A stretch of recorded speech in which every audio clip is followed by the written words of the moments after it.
Comment modifier facilement le format d'un fichier pour l'analyser rapidement?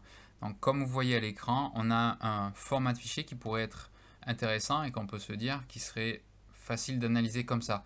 Mais en fait, pas du tout. Pourquoi? Parce que ici, on voit que la date n'est pas un bon format. C'est une date année, mois, jour, qui n'est pas au même format que mon Excel qui est un format français qui est jour, mois, année. Puis après, on a l'heure.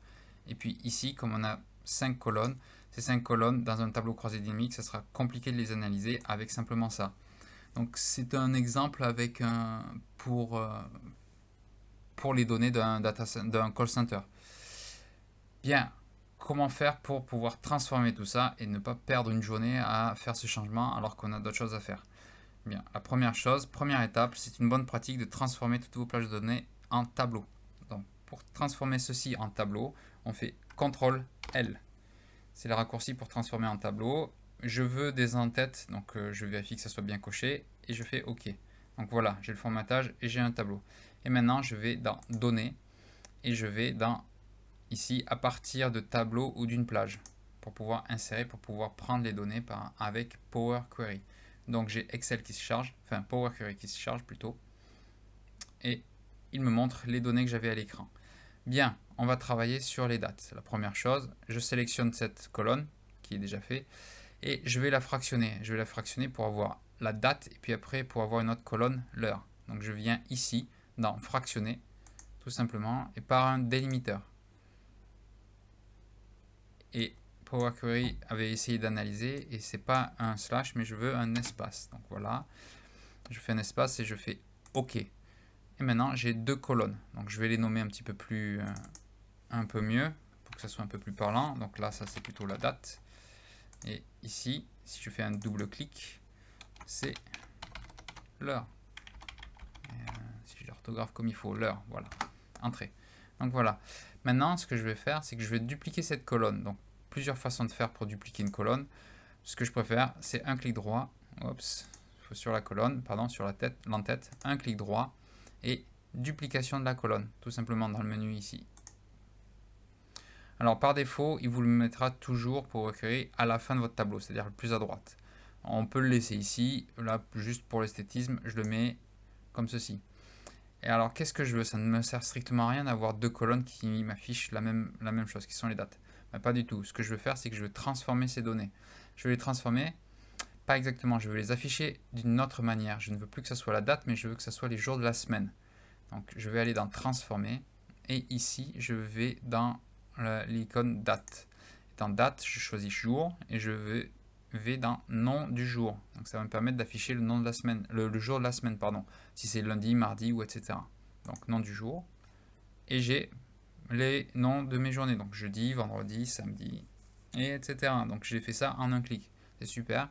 Je vais changer le titre pour que ça soit parlant. Jour de la semaine par exemple. Entrée. Voilà. Maintenant, occupons-nous de ces 5 colonnes. Bien, la façon la plus simple, c'est de dépivoter ces 5 colonnes. Donc je pourrais très bien sélectionner ces 5 colonnes et les dépivoter.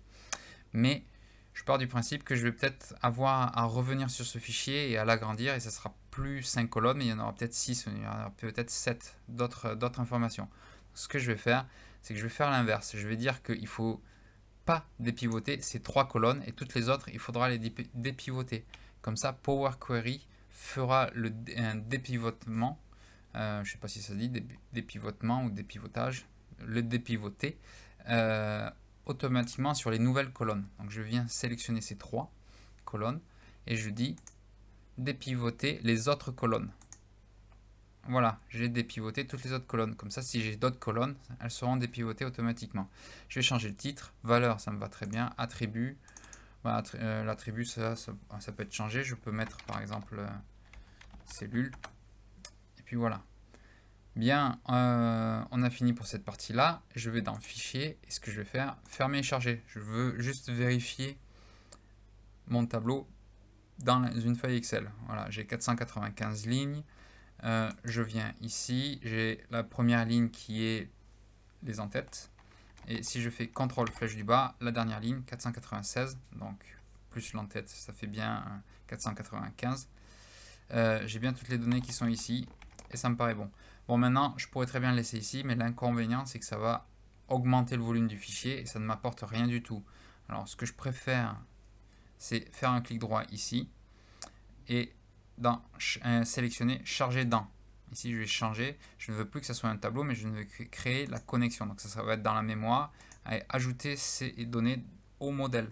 Donc, je crée le lien et je le mets dans la mémoire. Pardon, c'est la mémoire, c'est ici, c'est ajouter le modèle. OK. Donc, j'ai un message m'avertissant, attention, vous n'allez plus avoir le tableau que vous avez là. Oui, c'est exactement le but. Merci. Et Excel est en train de faire l'opération. Très bien, c'est fait.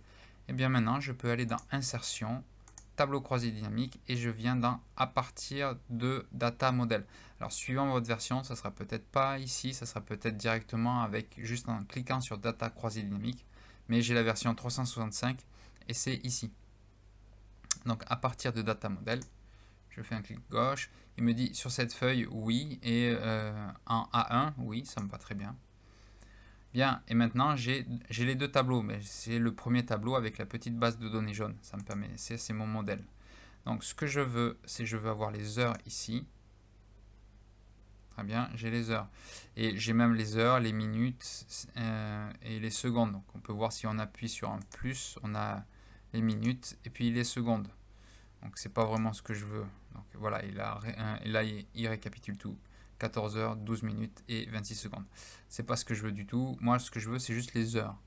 Donc, je ne veux pas les secondes, je ne veux pas les minutes, je ne veux pas cette façon d'écrire. Voilà, je veux juste les heures de manière que ce soit 15, etc. Donc, ça me permet de tout avoir dans une ligne. Très bien. Et maintenant, je veux les valeurs. Donc, les valeurs, je vais les mettre dans les données. Ça me permet d'avoir les informations. Donc, il me fait la somme de tous les appels. Donc je vois que à 10 heures, j'ai eu, avec la base de données que j'ai, 201 appels pour 10 heures, entre 10 heures et 10h59. Bien, mais ça ne me dit pas quel jour ou quoi que ce soit. Donc pour avoir une analyse plus fine, c'est pour ça que je l'ai faite, cette colonne, c'est jour de la semaine. Donc le jour de la semaine, je la mets dans la colonne ici. Donc là, je peux avoir une analyse, c'est 201 appels, je vois que c'est 195 un jeudi, et puis, ou peut-être tous les jeudis, il y a un certain nombre, ce qui fait que ça fait 195. Et puis après, j'ai eu quelques appels les autres jours de la semaine. Bon, pour faciliter un petit peu la lecture de ce tableau, vous voyez que Excel m'a mis par défaut jeudi, puis après lundi, mardi, etc. C'est pas facile puisqu'on a plutôt l'habitude de voir lundi, mardi. Donc en faisant un clic gauche sur le titre, en allant en bordure de la cellule, ici, avec la flèche, je le mets et je le déplace ici. Donc on a bien maintenant lundi, mardi, mercredi, jeudi, samedi, vendredi, j'ai plutôt l'inverse. Je voudrais plutôt avoir l'inverse. Donc je fais pareil, un clic gauche et je viens au bord et je le fais bouger. Donc voilà, on a lundi, mardi, mercredi, jeudi, vendredi et samedi. Donc là, j'ai bien le bon ordre. Et ici aussi, on peut voir que c'est pas le bon ordre. C'est pas le bon ordre parce que Excel pense que c'est la trentaine qu'on a ici et ici 80 non plus.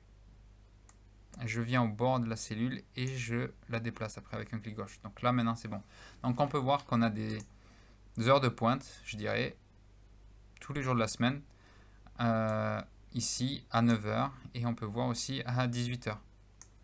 On voit aussi qu'il n'y a aucun appel le dimanche et que c'est plutôt le jeudi qui est un peu chargé mais aux heures en dehors, ou sinon le jeudi, oui, je veux dire, c'est bien ça ici, ou bien le mercredi mais à des heures en dehors. Donc voilà, ça vous donne vraiment une information qu'on n'avait pas avec ce tableau là où ça prendrait des heures.